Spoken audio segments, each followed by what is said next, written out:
16, 17, 18, 19 যদি কোনো বিজেপির নেতা ইআরও অফিসে ফর্ম জমা দিতে আসে 10টার বেশি, তাহলে রবীন্দ্রসঙ্গীতের সাথে একটু ডিজেও বাজিয়ে দিয়ে ডিজেও শুনিয়ে দেবে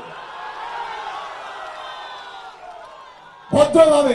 এই শুনানিগুলোর কোনো প্রয়োজন ছিল না।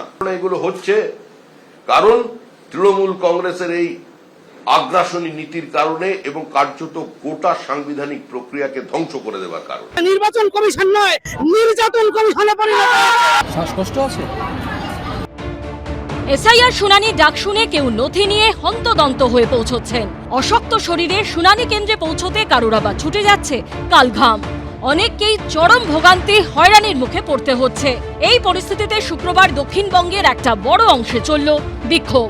পূর্ব বর্ধমান, দক্ষিণ 24 পরগনা, কোচবিহার, উত্তর 24 পরগনা, বজবজ, দক্ষিণ 24 পরগনা, হাওড়া।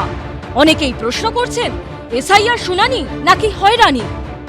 কালকে হিয়ারিং, আজকে নোটিশ দিয়েছে, এখনো কাগজপত্র পাইনি আমরা।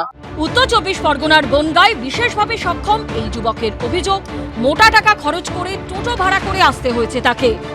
এ হয়রানির চেয়ে মরে যাওয়াই ভালো। এ যা করছে এ সহ্য করার মতন। এই আবহে কড়া সমালোচনার মুখে নির্বাচন কমিশন। নিত্য নতুন নিয়ম, কোনোটা যোগ করা, কোনোটা বাদ দেওয়া। বিএলও থেকে শুরু করে সাধারণ মানুষ, কাউকে ঠিকমতো না বুঝিয়ে এসআইআর করে দেওয়া। চরম সমালোচনার মুখে পড়ছে নির্বাচন কমিশন। একটা এসআইআর নিয়ে 4000 মাইক্রো অবজারভার, প্রায় 12 জন, বোধহয় 12 জনের বেশি special roll observer, additional roll observer, electoral roll observer পাঠানো হলো। তারপরও কি হ্যারাসমেন্ট!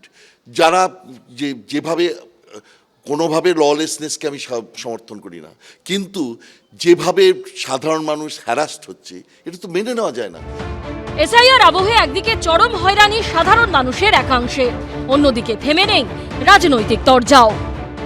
16, 17, 18, 19 যদি কোনো বিজেপির নেতা ইআরও অফিসে ফর্ম জমা দিতে আসে 10টার বেশি, তাহলে রবীন্দ্রসঙ্গীতের সাথে একটু ডিজেও বাজিয়ে দিয়ে ডিজেও শুনিয়ে দেবে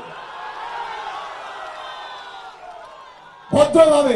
এই শুনানিগুলোর কোনো প্রয়োজন ছিল না। এগুলো হচ্ছে কারণ তৃণমূল কংগ্রেসের এই আগ্রাসনী নীতির কারণে এবং কার্যত গোটা সাংবিধানিক প্রক্রিয়াকে ধ্বংস করে দেওয়ার কারণে। নানা মহলে প্রশ্ন একটাই, পশ্চিমবঙ্গে এসআইআর করতে কি আদৌ সম্পূর্ণ প্রস্তুত হয়ে নেমেছিল নির্বাচন কমিশন, নাকি রাজ্যবাসীর উপর কার্যত পরীক্ষা নিরীক্ষা করছে তারা?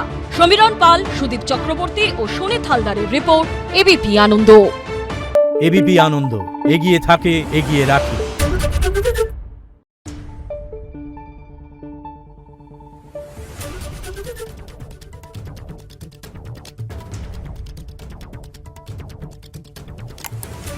Thank you.